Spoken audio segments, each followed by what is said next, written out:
Vivendo a vida. Oferecimento Force Turismo. Pacotes nacionais e internacionais para tornar sua viagem inesquecível.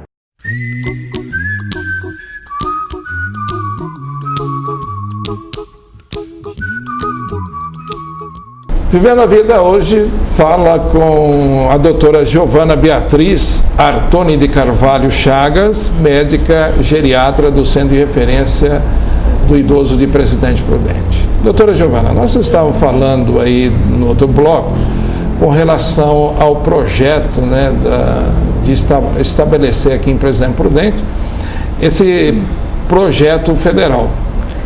Recentemente, no final do ano passado, o governo do estado de São Paulo lançou o selo Amigo do Idoso, que também tem um projeto semelhante a esse que foi proposto à Secretaria da Assistência Social. Esse projeto do selo Amigo do Idoso é semelhante a esse do governo federal? Ele é um projeto que visa beneficiar o idoso. Então, tirar o idoso do hospital geral e colocar o idoso no lugar que tenha, não é que é só para ele, mas que tenha prioridades do idoso, né? Então, os exames são realizados com mais rapidez, ele tem mais facilidade do atendimento, a gente trata o idoso mais personalizado. Então, se ele precisa de uma receita, se ele teve uma intercorrência, então a gente não fala só daqui 3 meses uma consulta, não.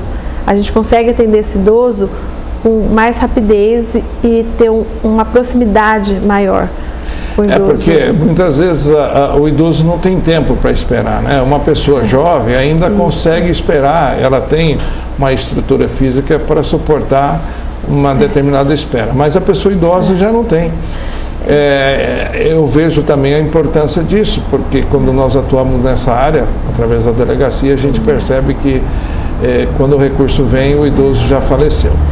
É muito interessante esse projeto e nós estaremos lutando junto com a rede do idoso para que isso seja uma realidade em Presidente Prudente. Mas, doutora Giovana, nós gostaríamos que a senhora, nesta oportunidade, desse algumas orientações para os nossos assinantes, em especial os idosos, mas aqueles também familiares que acabam sendo cuidadores de idosos. Quais são as suas sugestões na prevenção?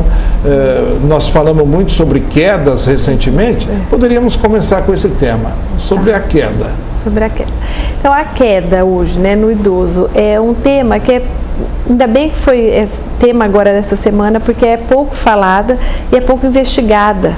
Então, poucas pessoas perguntam quanto o senhor caiu no último mês, no último ano, nos últimos 6 meses. Né? E por que está caindo?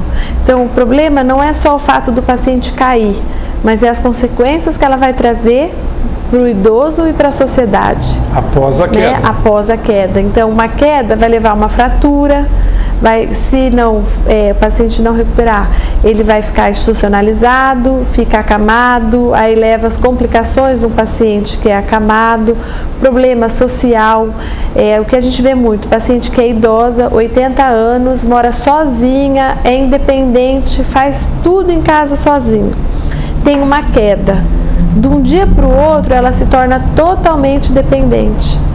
Né? Então, isso um impacto para a pessoa, principalmente a idosa, né? Correto. A pessoa idosa. Então, muda muito a vida da pessoa após uma queda.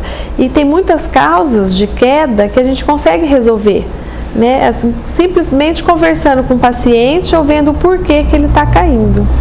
E tem muitas oportunidades que a gente pode aprender a entender isso e evitar.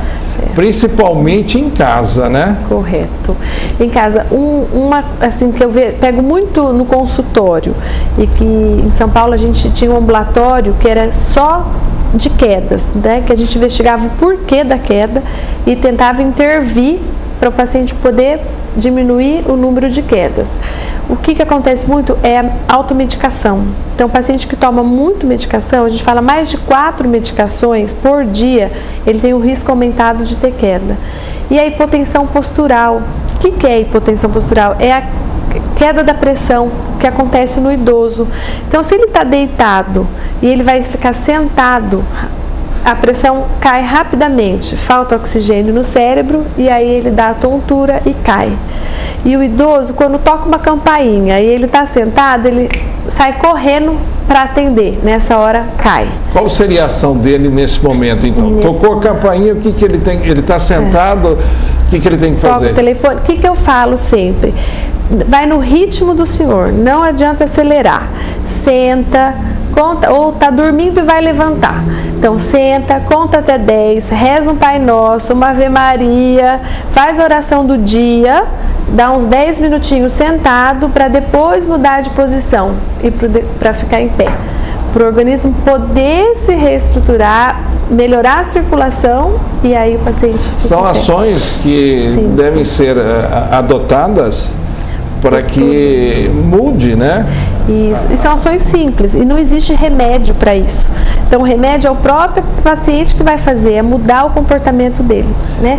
Evitar de usar meias, né? Que o idoso gosta muito de usar meia dentro de casa. Descalço só com meia, né? Descalço só com meia. Então, a chance é muito maior de cair.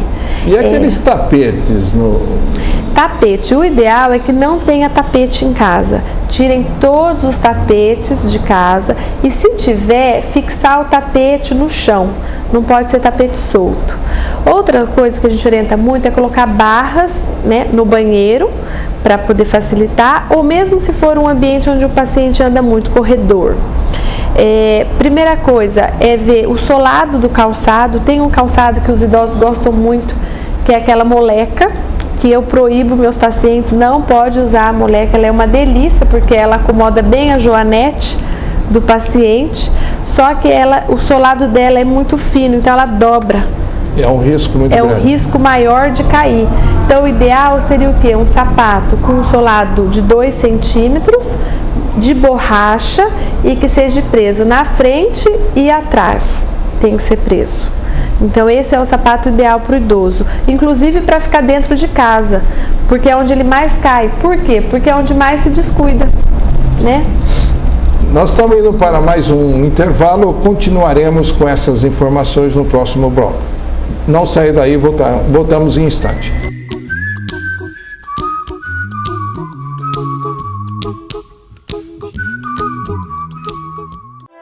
Vivendo a vida. Oferecimento Force Turismo. Pacotes nacionais e internacionais para tornar sua viagem inesquecível.